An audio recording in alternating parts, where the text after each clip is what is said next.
In the small town of Kelly, Kentucky, an incident occurred on the night of August 21st, 1955, that would become one of the most notorious accounts of alien abduction in history.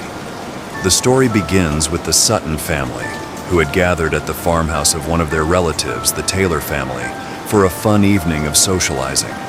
As the evening wore on, the adults began to hear strange noises coming from the nearby woods. Initially dismissed as animal sounds, the unease settled in as they noticed odd lights flickering in the night sky. Intrigued but unnerved, they decided to investigate. At around 11 p.m., while some were sitting outside, they spotted a bright light hovering in the sky. It was unlike anything they had ever seen. Glowing and pulsating, it moved erratically. Suddenly, the light shot off into the distance, leaving the group bewildered. They returned to their gathering, but the unsettling atmosphere lingered. Minutes later, the group heard a loud rustling noise near the house. Fear began to creep in. The men grabbed firearms, convinced they were dealing with an intruder. As they scanned the darkness, their attention was drawn to a peculiar figure emerging from the tree line. The creature was small, with long arms and glowing eyes that seemed to pierce the night. Descriptions varied, but the most consistent details noted its greenish skin and claw-like hands. It was unlike any animal they had ever encountered. Panicked, they opened fire, but the creature vanished into the shadows, seemingly unaffected. As the hours passed, the bizarre occurrences escalated.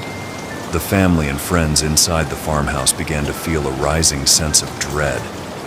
They claimed to see more of the strange beings peering into the windows, their glowing eyes watching intently. Children screamed as they caught sight of the figures, and the adults decided they could no longer stay inside. They fled the farmhouse, piling into their cars, but not before experiencing another surreal moment. A strange metallic object hovered silently above the house, illuminating the area with an eerie glow.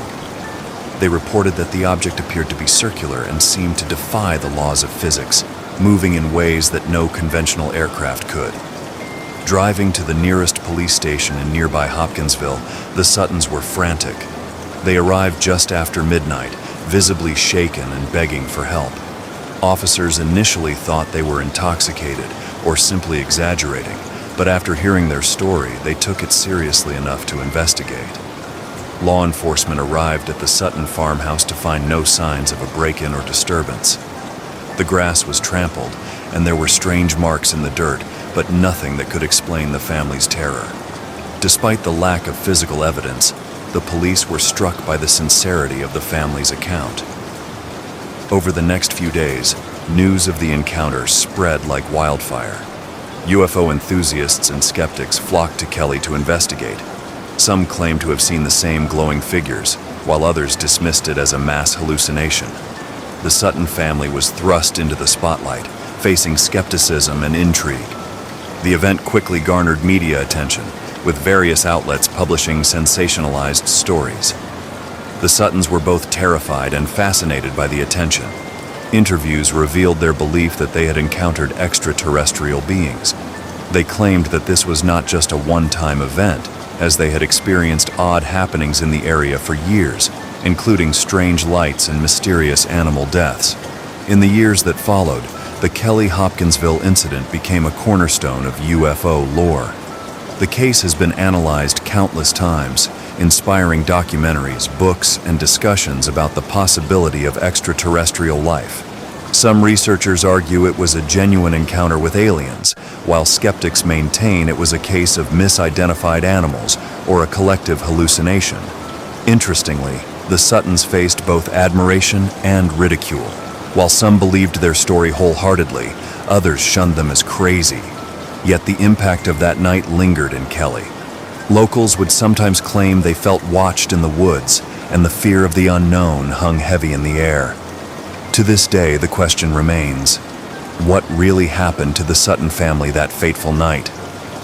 Were they indeed witnesses to an extraterrestrial event, or was it a figment of their imagination?